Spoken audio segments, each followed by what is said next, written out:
Hello, everyone. Happy Tuesday. It's great to have you on this webinar with us today. We'll give it a 30 seconds or so for attendees to be joining up here before we kick things off. Hope you're settled in.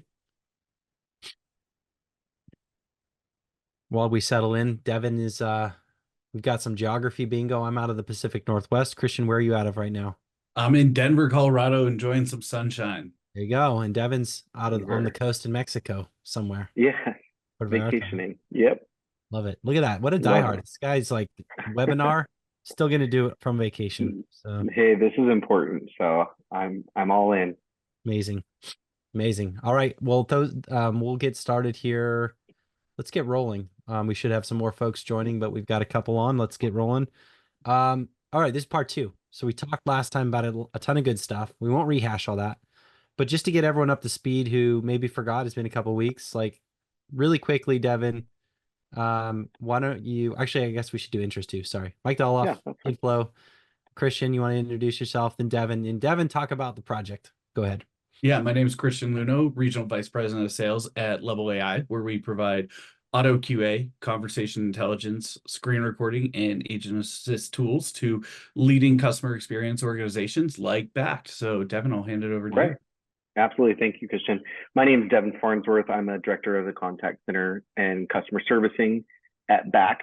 Bakkt is a licensed and regulated institutional grade custody and trading for cryptocurrency, which is a mouthful. We also specialize in loyalty rewards programs for financial institutions. So we partner with some of the institutions that you may be familiar with that have rewards programs, and we allow the exchange of points to cash. So that's how we fit into the financial industry. So I think Mike was asking that question of kind of how did we get started with Inflow and Level AI? And I will just quickly tell you, so we went to Inflow and we asked for technology assessment. We didn't really know how we compared with the industry, if we were doing well, if we were behind.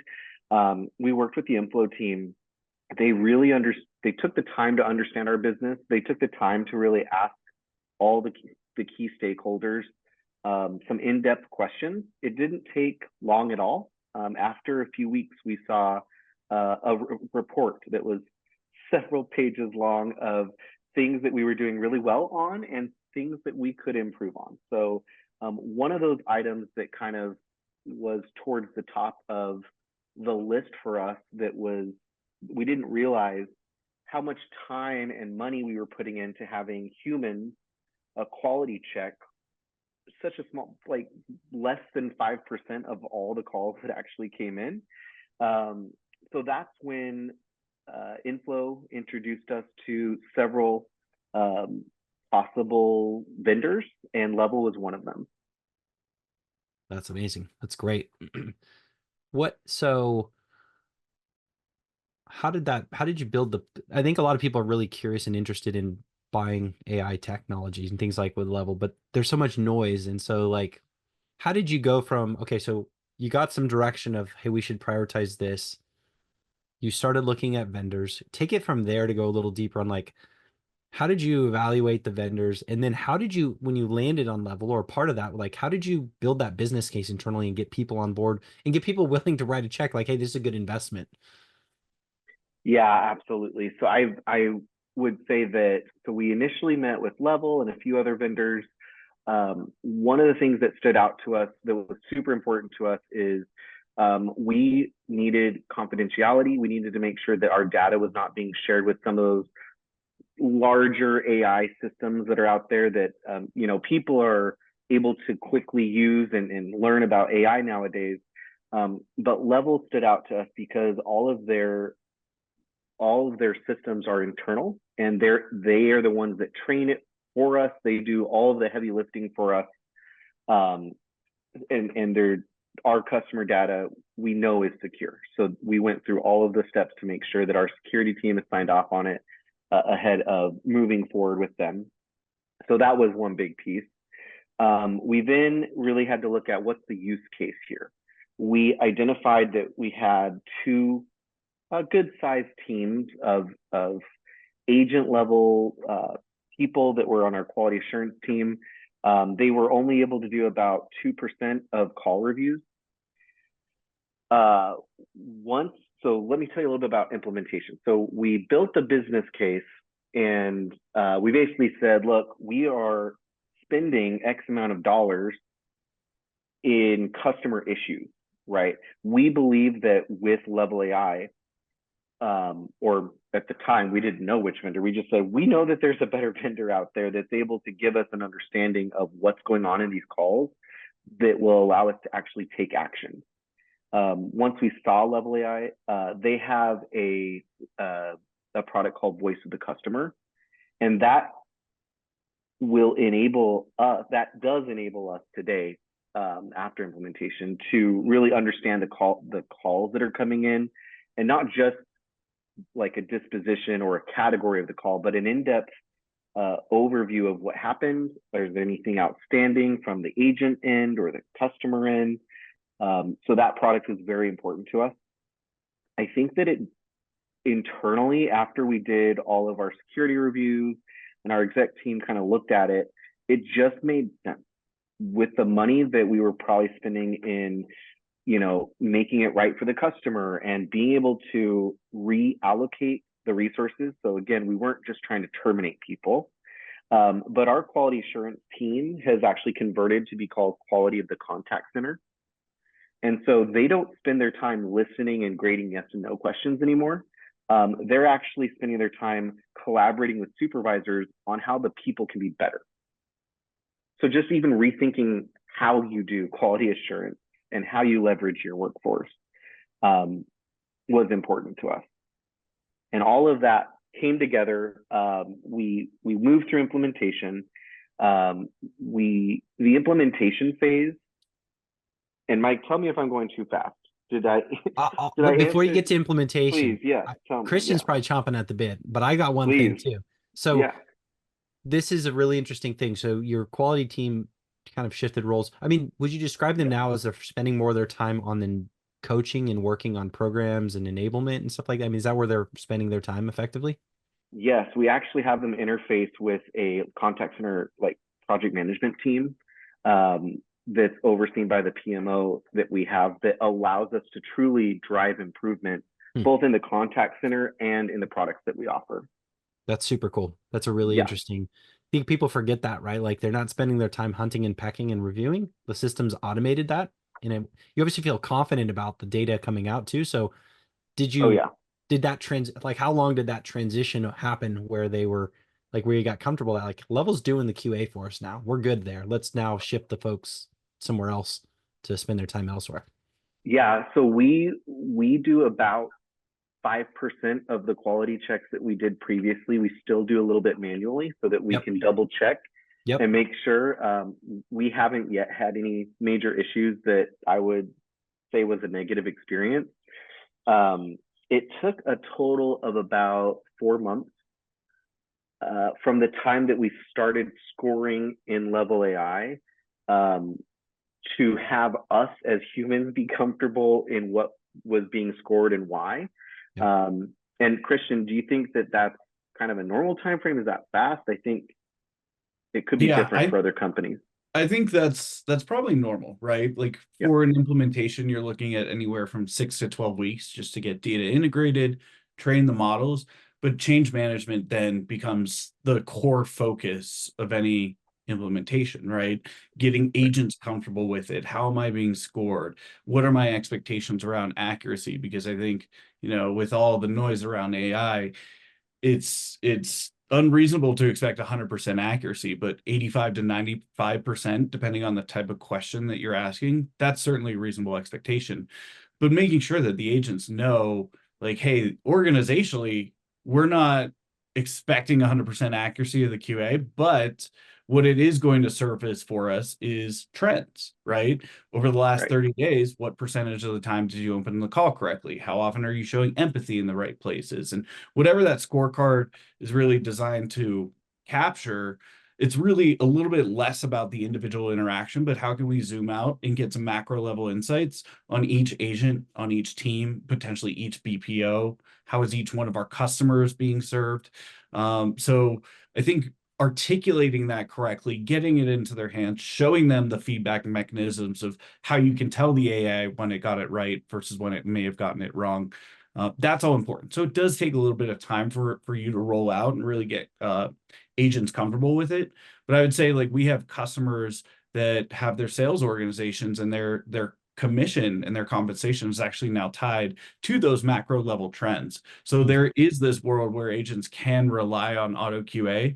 And we actually just came out with a new ebook that every single one of our customers and agents, as soon as the users provision, they get an ebook that says, like, hey, here's what you can expect out of this system and how to use it effectively, so that they can feel, warm and fuzzy about AI, even though it might not get it 100% of things correct. And it's training the humans is what I would say is the hard part here, not the setup of Level AI. Go ahead, Christian. What were you going to say? Yeah, exactly. Well, there's a lot to unpack in what you mentioned about the business case, right? There's kind of two sides. You mentioned, hey, we didn't know exactly what we wanted to do, so we had a partner like Inflow, and that helped you prioritize some of the different things that you could go after. But then there were certain hypotheses, right? Like, hey, we have this treasure trove of data that we're not harvesting, which is our calls, our chats, our emails, whatever it might be. And, I think Mike and I were joking right before we got on this call. We just came from CCW. Everybody's throwing AI in your face. And I think it's really important to have some of these hypotheses when you go into an AI project. Otherwise, you're just going to get flooded with noise. Like, where are some of the easiest places for us to make informed decisions and potentially optimize that customer experience? And sometimes there are the unknown unknowns, right? And that's where voice of the customer comes in to say, here's why your customers are calling. Is it an issue with your product? Is it an issue with your policy? Is it an issue with a procedure? Like, how can we adapt our organization on all these different endpoints to rally around the customer, so to speak? Absolutely. I think I would say I was very surprised once I started seeing the data come in from voice to customer. A lot of the hypotheses that we had put in place turned out to be true, but there was a lot of things that were not as big of an issue that we were able to easily fix, and they didn't have to become issues at all because we saw that data. Can put you on the spot, Devin. Any specific examples that you can share on that end? Yeah, absolutely. So one of the things I would say is one of the things that we do as a business is we are a fully licensed travel agency. So we allow people to use their points to book for flights, cars, hotels. We knew people would call us to change flights a lot. We knew some people wanted to cancel. We were tracking and kind of guesstimating what that was like. We were able to quickly implement the ability for customers to cancel themselves within 24 hours of booking. It's kind of an industry standard thing that we knew was on the roadmap. We were able to move it forward, and we were able to see a pretty good sized decrease in the amount of calls that we had inbound because we were allowing customers to now self-service. So there's other things that we're working on from a self-service standpoint that we didn't even have on the roadmap until we were able to see, oh, this is something that will it's not that we don't want to talk to the customers. If a customer needs help, let's talk to them. Yeah. But if they're fine just going online and clicking a cancel button and that's easier, why are we standing in their way? Like, let's just make that customer experience like the very first thing we're thinking about. And you were able to prioritize that because you were able to better quantify quantify it. Yes. Yeah. And put a number to it and be able to say, we've experienced X amount of calls. The average handle time is this amount. We pay our agents that amount, and it's this much money in savings year over year. And then you're truly investing in the future. Yeah. Yeah. Which is a compounding benefit too, right? Because you're taking those folks out of the queue for other things that are more important. So you're reducing obviously the load for those other more important calls that should get there, right? So yeah, that's a great example, absolutely. I think, of the data impacts self-service, but not in a way that it's not that the contact center, it's just on the web browser, on doing your booking process and these other things. It influences the product roadmap and the order of things. Those are some of that. So it's a great segue. into outcomes, and I'm really interested to hear more about what are some of the outcomes. You've touched a little bit, but like let's go deep here. What have you seen so Okay. far for results? So we've had a lot of outcomes and results here. So I'm going to try to be a little methodical, and I'm going to throw it over to you, Christian, on a few of these to help me out in articulating these. So one of the outcomes that we immediately saw is what you would expect. There are agent behaviors that were happening that probably shouldn't have been happening, or that we would catch eventually the manual way. But Level AI allows us to see we can see speed that the customer is talking, speed that the agent is talking. We can say, what are they talking about? We can choose to have tags that search for very specific phrases or keywords. And or Level AI, one of the cool things I love about it is they have this scenario-based ability to be able to tell the system, hey, here's 5 or 6 ways someone might say this thing, this intent. And then from then on, they take the wheel and it can catch it every time. So Christian, can you tell us a little bit more about the scenarios and intents and how that magic works? Yeah, I think you did a great job describing that. So, you know, the older systems, the legacy systems that have been out for a while, think of just kind of hitting Control F on your keyboard and looking for something like cancel my account, right? It's only going to find those exact matches. Now, there's a lot of downfalls to those old systems, right? Because someone could say, I never want to cancel my account. That's what we call a false positive, where it's inaccurately tagging the behavior when the intent of the customer couldn't have been more different, right? Or you know, you could say, I love your service. That means a happy customer. But what if someone says, I love your service so much, but I still need to cancel my account? Like, you need a system that's going to be able to discern that that is still a churn threat, Yeah. right? And so when you're doing your reporting of customers that are at risk, that needs to pop up as a churn threat, not as a happy customer. And so we developed around an NLU type technology that works very similar to how Siri or Alexa work. So you could say, what's the weather outside? Do I need a jacket? Should I grab an umbrella? Those are all 3 very different ways of saying, what's the weather outside, right?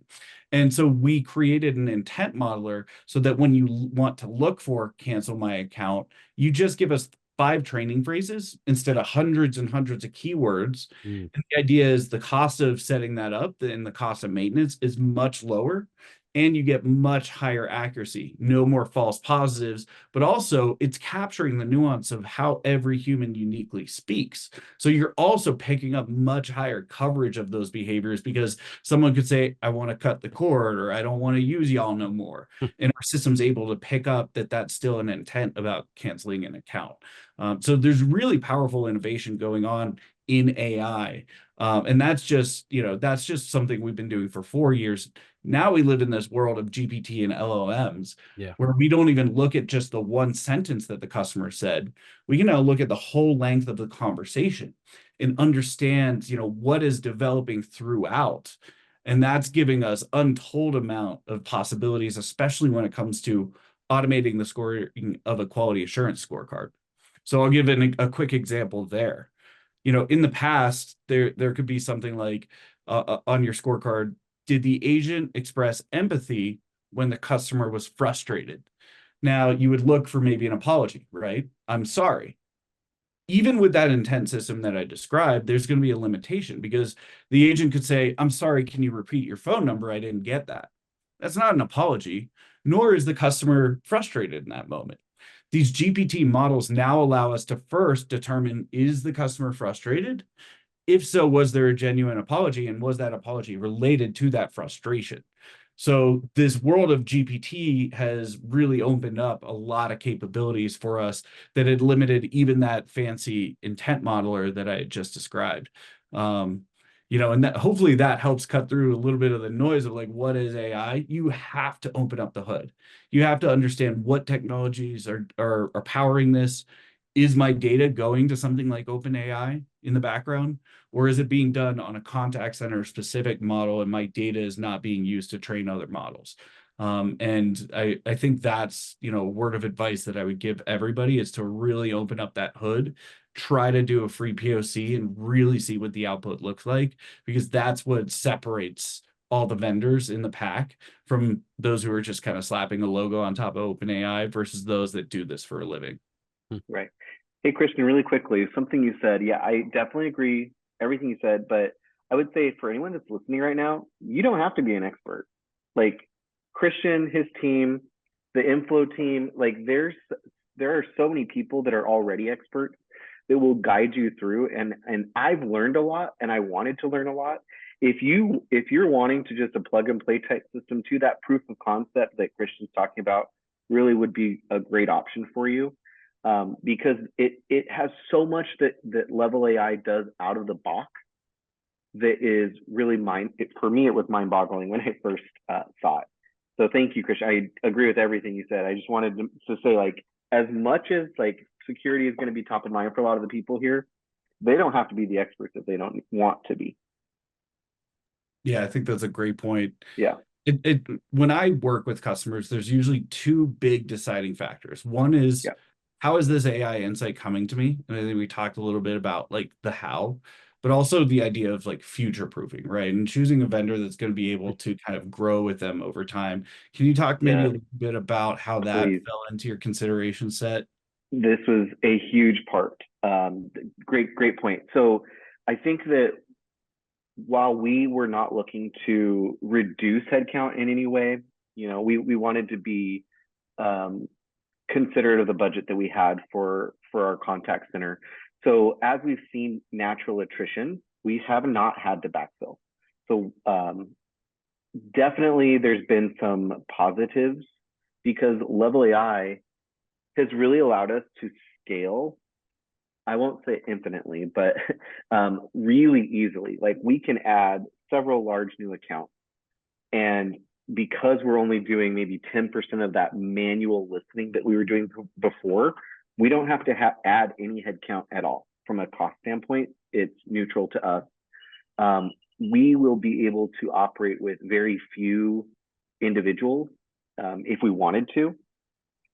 We are being very careful that the agents that we have doing those quality assurance reviews are still, like I said, checking in how everything's working, but they're really the cheerleaders, I would say, of going out and working with the supervisors, making sure that the agents are having their questions answered. So at the end of the day, we've seen a lot of improvement overall, but sorry, one second. Let's see here. I was just seeing if I could find a number for you, but I don't think I have it at hand. Sorry, Christian. No worries. That so I think you touched on a couple things that are really important there from an outcomes perspective. There's a level of automation which create efficiencies here. There's a level of coaching and improvement on the agent experience, actually, right? Because they're better armed. Absolutely. First off, they're not dealing with some of the minutia stuff too, right? Like some of the self-service stuff has been peeled out, so they're not dealing with the mind-numbing 30-second, can you do this type of calls, right? All that. They're getting better coaching, so they're able to perform better, feel better about their quality of their interactions. Mm-hmm. How about on the experience side? Any quantification or things you have seen or expect to see from kind of a customer experience standpoint? And then how do you think about the kind of ongoing optimization of this? Yeah, great question. So from a customer experience standpoint, I think that we're very happy initially with how the customer experience was, and being able to get the data out of Level AI to say, okay, we were happy with where we were at, but now where can we really go? What does the future look like? And being able to then work with the product team to say, hey, maybe the contact center, whether you're doing emails or chats or voice, like Level AI takes all of that in. It was easy to then say, what's a better channel? What do people like? How can we improve that product? And I think that now we're in a trajectory to really improve the way that we work with our customers that we didn't realize initially. And we work with our with our contacts at Inflow to, get the feedback of what are industry standards. And I think before we were working with Inflow, we didn't, like, we had people that have been in the industry for years and years, but being able to truly compare and say, well, what are other people doing right now? What's interesting? And especially right now when that term AI is so big for everyone and it can do so much for us, understanding where should we start with that? Because you can leverage that in customer interactions, you can leverage that in all sorts of places. But we decided we first wanted to, like, let's dip our foot into this pool of, hey, on the back end where it's not touching the customer at this point, Yeah. let's get level in here and just let's see what's happening. That's such a great point. Like, I think so many Yeah. people are afraid of, they don't want to be the headline. Like, Yes. like we've seen all these ones, right? The lack of empathy on the, the airline, the car that got sold for way below. Like, you don't want to be that. Nobody wants to be the headline, right? Like, No. someone's Yeah. head's gonna roll from that. But this is a great use of AI inward facing, like you said, helping agents, helping efficiencies, giving analytics and insights that Yeah. to you guys felt a little more like there's more risk, like control and risk mitigation around that, right? Like it's not gonna, Absolutely. I think people forget that, right? Like you think of AI and it's this big bucket of things, but this is one where you guys could feel really controlled in how you rolled it out. Yeah, Mike, one other thing that you just made me think about that I was pleasantly surprised with, and I don't think I realized how powerful this was in my initial conversations with Level, but they have this whole coaching suite. So they're getting all this data, right? And we've talked a lot about how, from an administrative perspective, the company is leveraging that data. But let's take a moment and just talk about how the supervisors and the agents interact differently, if you don't mind. So this coaching suite allows them, so previously to having Level AI at our company, agents would get weekly and monthly readouts of how they were doing. It was a very manual process. We weren't in a very good spot from a coaching and setting smart goals and understanding really and improving the agents that we had, I think was something that we wanted to change. Once we implemented Level AI, the supervisors have this whole interface where they can look and see quickly how the agent has been performing, not just overall from a QA percentile, but every single question, one at a time, from a 3-month, month over month, 6-month period. We can really see what trending looks like by agent, by question. And it's allowed the supervisors and agents, with the assistance of our QA team, to really set goals to drive customer engagement and experience improvement in a way that we were not expecting. So even though that might not be one of the main things Level usually talks about with people, I would say that for us, it was surprising how excited that the supervisors and the agents have been, being able to talk about the conversations that they've been having in a way that's asynchronous, so that they don't have to be in a one-on-one meeting to get a kudos from their supervisor saying that they did a great job. In those one-on-one meetings that the supervisors, when they do have them, they're not saying, hey, we're going to listen to Joe Schmo's call because it was really good. They're going to say, I want to listen to a call you did that was really good, and I want you to do this call this way moving forward, because that's the level we want. It's catching the agents doing something right. So that's Awesome. my 2 cents on that one. I think that was an unexpected outcome for us. I think celebrating victories definitely has a big impact on that coaching performance. Yeah. You were also mentioning just like this idea of reporting, and that frontline supervisors have access to this reporting. I know we only have a few minutes or seconds left, but one thing that's unique to Bakkt's position in the market is that, yes, you have these end consumers that are trying to, leverage their loyalty to book a trip, for example, but you're actually servicing on behalf of other banks, right? And so they are also consumers of data as well. I was wondering if perhaps you could just give us maybe some final notes on how this reporting is used beyond just that coaching relationship. Absolutely. So we have standard reporting that we send. We act like a BPO for a lot of these banks.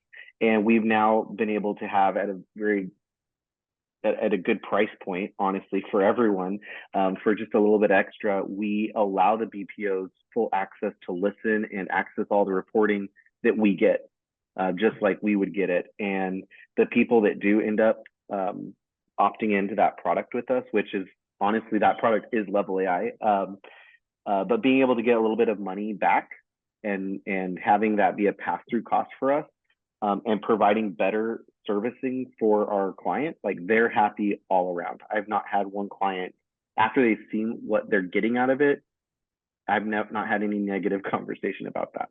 That's a great point, Christian. Yeah, what a great value creation for other parts of the business, right? Acting as a BPO. Right. It's a great call out, Christian. Yeah. It's good insights.